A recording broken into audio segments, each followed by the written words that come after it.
Coming up on this Thursday edition of Newsline at noon, yesterday's hastily arranged talks between senior military officials from the two Koreas underlined Pyongyang's intent to press Seoul to end its economic sanctions against the North.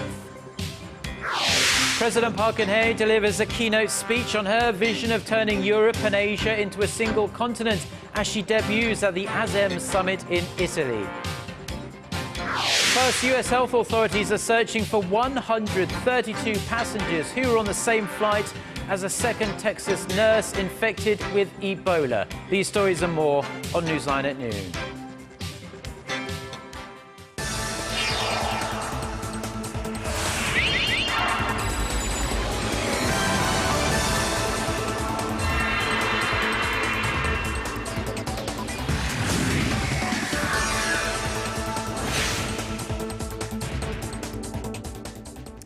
It's new Thursday, October 16th here in Korea. Thanks for tuning in. Live from Seoul, I'm Eoh Jin-joo. It's very good to have you with us. I'm Mark Broome. And we start with the rare meeting of the two Koreas' top military brass. And while no concrete agreement was reached on Wednesday, the general view is that some progress was made. Right. Experts say the North may be ready to discuss the sinking of the South Korean warship Cheonan, which has stood in the way of brighter inter-Korean ties since that fateful day 4.5 years ago. Hwang Seung-hee has the story. A familiar face was present at Wednesday's inter-Korean military talks. North Korea's chief delegate Kim Young-chul is suspected by the South as having engineered the attack on the South Korean warship Cheonan 4 years ago. He also threatened Seoul on television last year ahead of joint military drills between South Korea and the United States. We will counter with our diverse, miniaturized nuclear weapons. With the press of a button, everything will turn into a sea of fire. Experts say North Korea may be seeking to discuss the sinking of the warship and the South Korean sanctions that followed at the upcoming high-level talks slated for late October or early November. Seoul has been adamant that the heavy economic sanctions will not be lifted until Pyongyang takes responsibility for its actions. North Korea could seek compromise by expressing regret for the incident in the West Sea in 2010 and promising efforts to prevent recurrences. The sanctions, which halted nearly all inter-Korean trade and prevented fresh South Korean investments in the North, have been a major obstacle in improving ties between the two Koreas. Others say North Korea proposed the military talks to get a grasp of South Korea's true intentions and to set the agenda for their planned high-level talks. Hwang Seung-hee, Arirang News.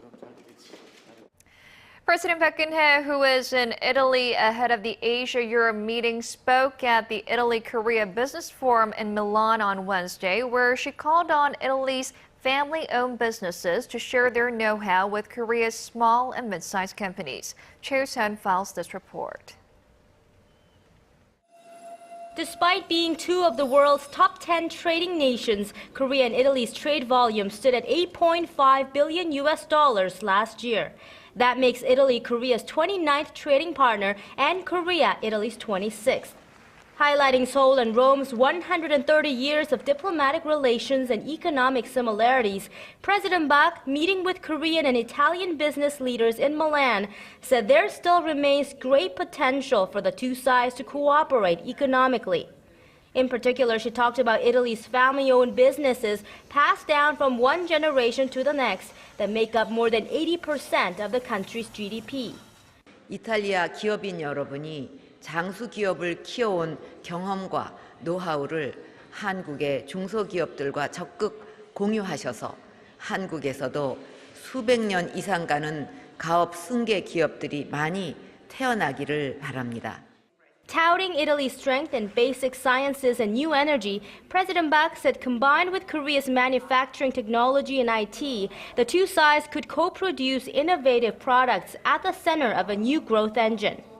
The president later met with Korean residents in Italy and acknowledged their achievements, especially in the cultural arts and fashion, would help better bridge the two sides. She also asked them to seek Italian support for Seoul's efforts to bring the two Koreas together and prepare for the costly process of unification. 통일을 이루기 위해서는 우리 내부의 준비도 필요하지만 국제사회의 지지를 얻어내는 것이 매우 중요합니다.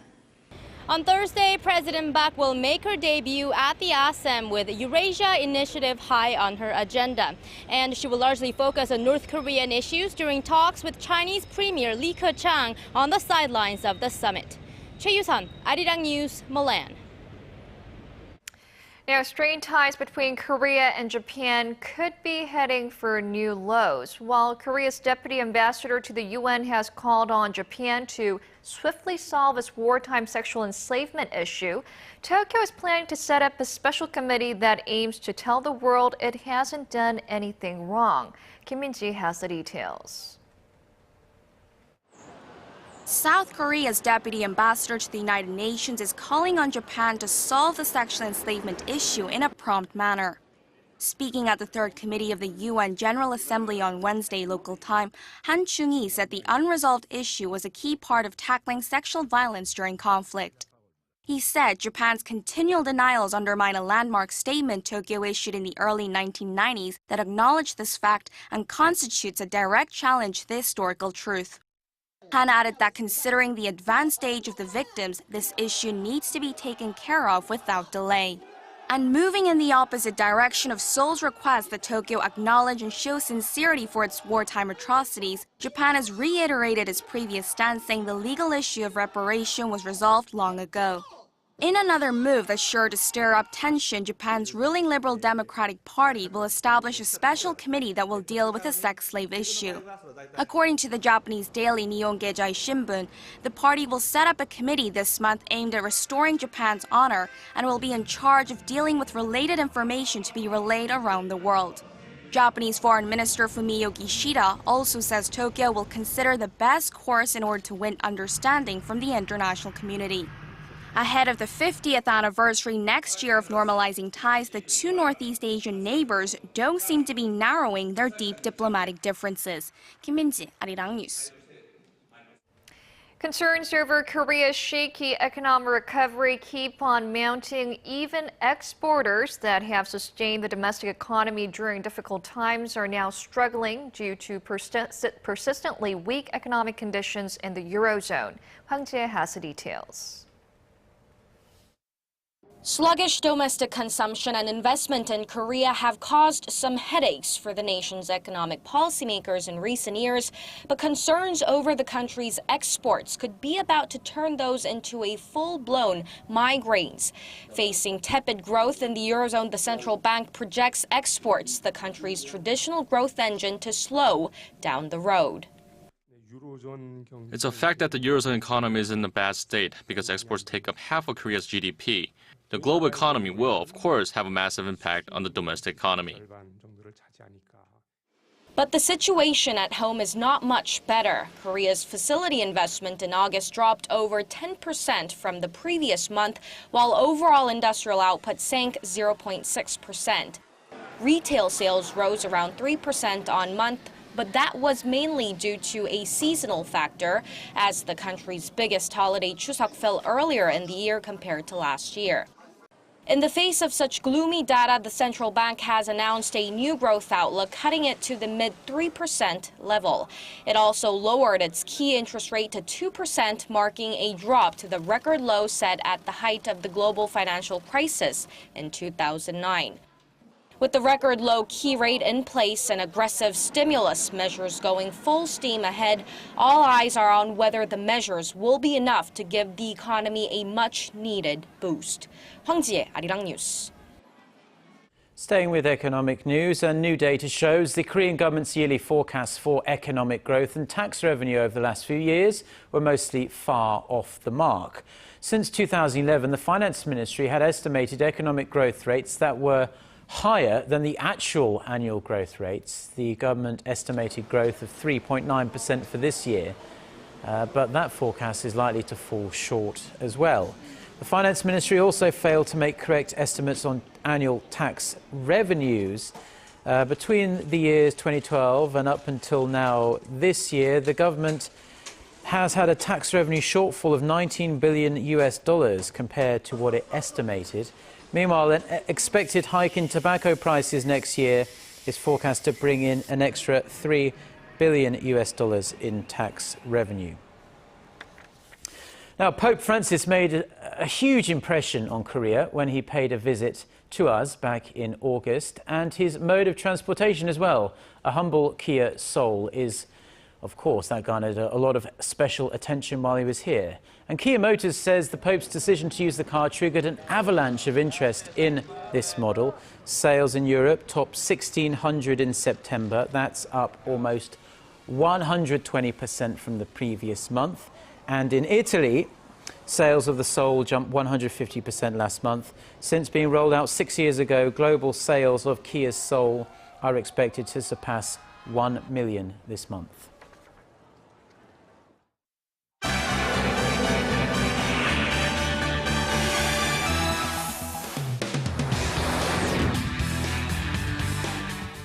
And time to get a check on the global headlines we're following at this hour. For that, we'll turn to our Eunice Kim at the News Center. Eunice, another healthcare worker in the U.S. has been confirmed to have contracted Ebola.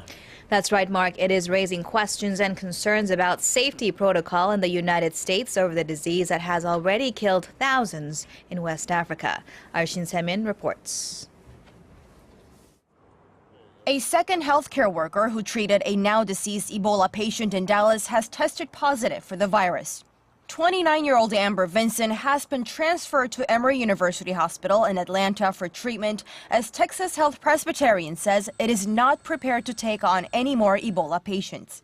They are already treating another nurse, Nina Pham, who is said to be in good condition. Tom Frayden, director of the Centers for Disease Control and Prevention, says the newest victim, Vincent, had clearly violated safety guidelines.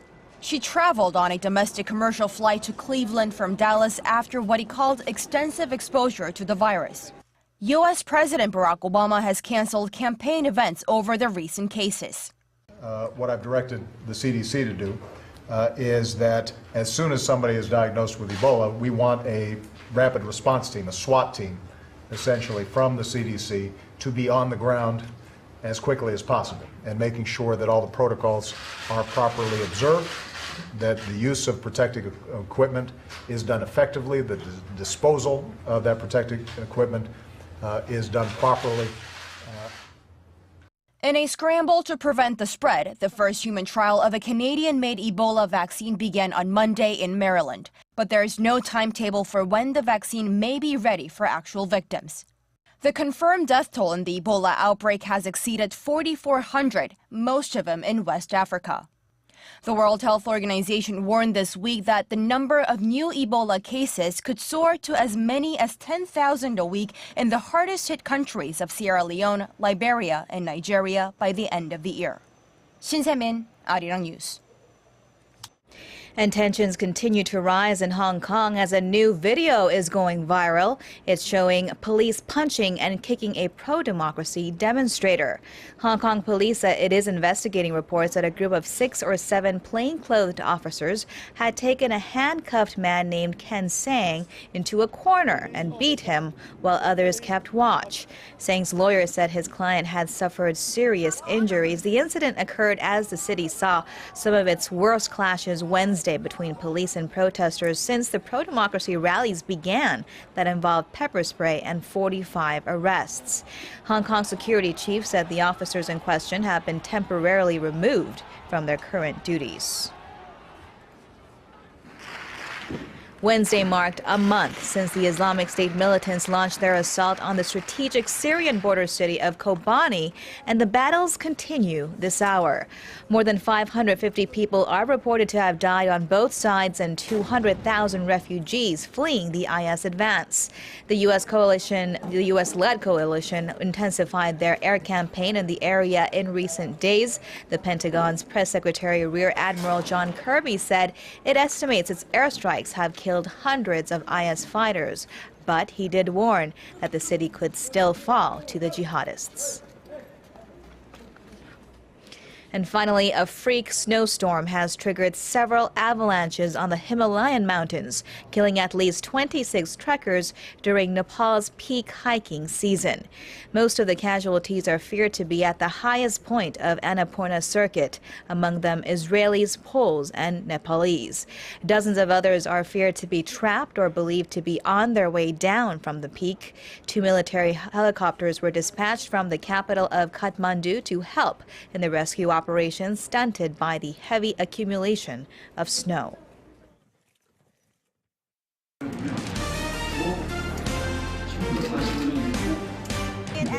Stay up to date on the latest news out of Korea, connecting to our team of reporters about the issues that matter to Korea. On air, on your mobile, online. Find out more about Korea on Newsline at noon with Mark Broome and Eoh Jin-joo. I'm Eoh Jin-joo with market researcher, strategy analytics, said Thursday that LG Electronics brought in about 11. Korea's largest internet domain management firm came under a massive distributed denial of service or DDoS attack on Wednesday. Huawei Corporation says some of the internet sites it manages lost connection with their servers or suffered some instability from around 9 p.m. Wednesday evening Korea time. Police are attempting to identify the origin of the attack and work out how much damage has been done. However, the Korea Internet and Security Agency says there hasn't been significant damage as it has programs in place that divert these kind of attacks into so-called cyber shelters. Huawei manages 36% of domains registered in the nation, including those of conglomerates like Samsung, LG, Hyundai, and SK. And the rise of smart devices has added a number of conveniences to the everyday lives of many of us, and that includes stock traders as well. The Korea Exchange says the number of stock transactions made through smartphones and tablet PCs accounted for nearly 44% of all local stock trades in July and more than a quarter of the total value of stocks traded. Analysts recommend that authorities strengthen their supervision of mobile transactions to counter technical problems that are being reported more frequently these days.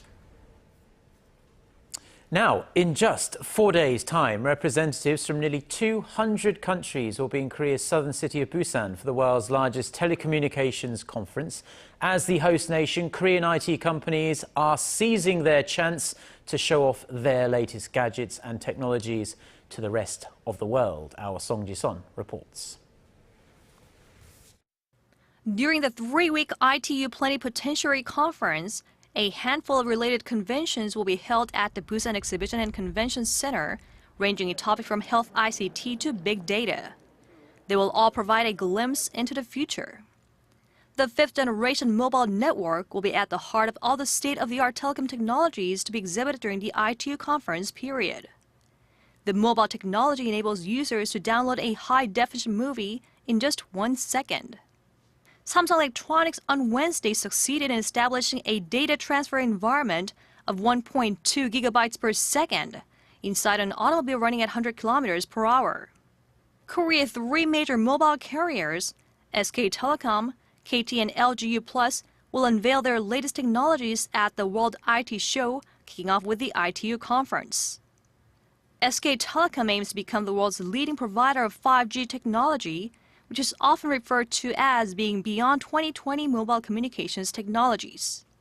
For the exhibition, SKT will be transferring its mobile team to the port city, which will allow people to experience a smart home environment connected through the Internet of Things. KT will set up a ubiquitous zone to display its smart energy, healthcare, and integrated security systems.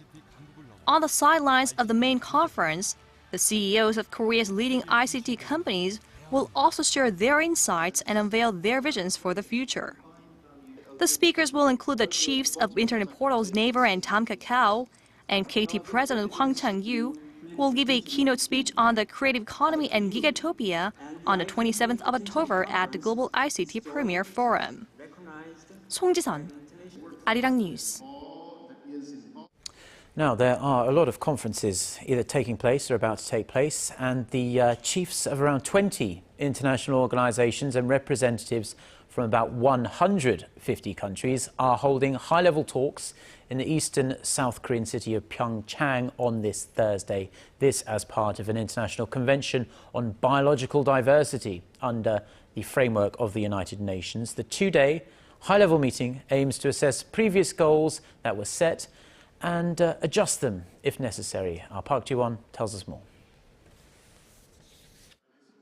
In a midterm review of the implementation of a strategic plan for biodiversity, representatives from scores of countries gathered at the conference of the parties to the Convention on Biological Diversity agreed that the global community has fallen short of achieving goals that were set to be completed by 2020. To adapt, the meeting is adopting the Pyeongchang Roadmap, which was reorganized and rearranged previous plans and measures so that they are more realistic. I think the outcome of the conference will be good, but we need people to live up to all the commitments. One of the problems is a lack of financial sources. Currently, less than 20% of necessary financial resources for maintaining biodiversity have been pledged. Korean Prime Minister Chung Hong-won, in his keynote speech, vowed to double the amount of Korea's official development assistance in the area of biodiversity by 2015. He also said Korea would take on a bigger role in bridging the divide between developed and developing countries. The two-day high-level meeting will end on Thursday evening with the adoption of the Gangwon Declaration, which will summarize initiatives and suggestions made during the nearly three-week conference to protect some 1.5 million species on Earth. Park Ji-won, Arirang News. Now, as Korea's western port city of Incheon prepares to welcome athletes from all over Asia for this year's Asian Para Games, we're going to focus on two Korean athletes that will be taking part and the partners who will be giving them a guiding hand. Ji Myung-gil reports. Choi Moon-jung has 11 years of experience in wheelchair dance, and she has two male partners who help her complete her moves. I've been run over by her wheelchair so many times, it hurts. She sits down on the wheelchair and moves to the rhythm. Men usually do the leading, but my partner leads better than me. She has to practice with her two dance partners all the time, but she refuses to be drawn on who she feels more comfortable with. If I dance with Park Geun-hye, I feel as though my dress has wings. If I dance with Choi Jong-chul, we fight a lot, but he's very understanding. Tandem cycling also requires a riding partner. It's vitally important that the visually impaired cyclist pedals in sync with his or her partner. The partner who sits in the front saddle is responsible for pointing the bike in the right direction. I tell him to step on the pedals faster to keep him on his toes. I get worn out fast. Kim Jong-gyu, who is totally blind, has been riding with his partner for 3 years and is looking to win 4 gold medals from 2 track and 2 road events. The Incheon Asian Para Games kick off on Saturday. Physically challenged athletes from 41 countries will compete in a total of 23 sports events. Ji Myung-gil, Arirang News.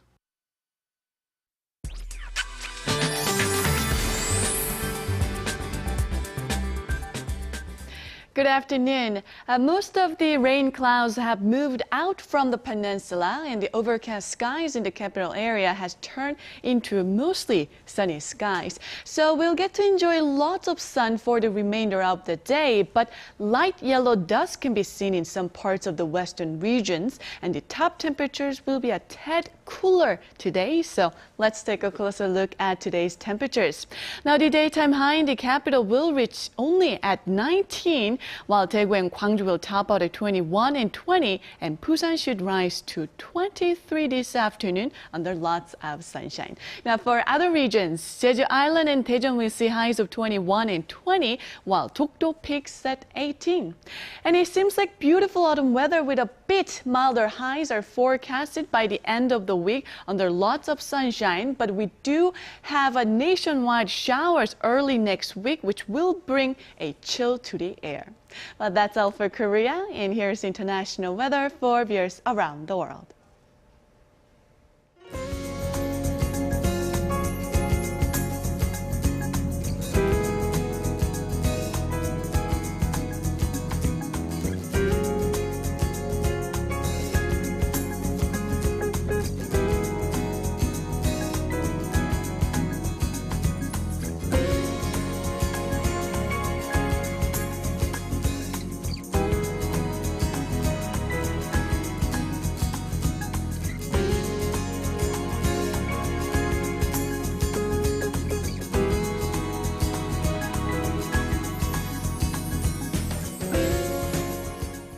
And that does it for this Thursday edition of Newsline at noon. Jin-joo and I will be back at the same time on Friday. Until then, goodbye.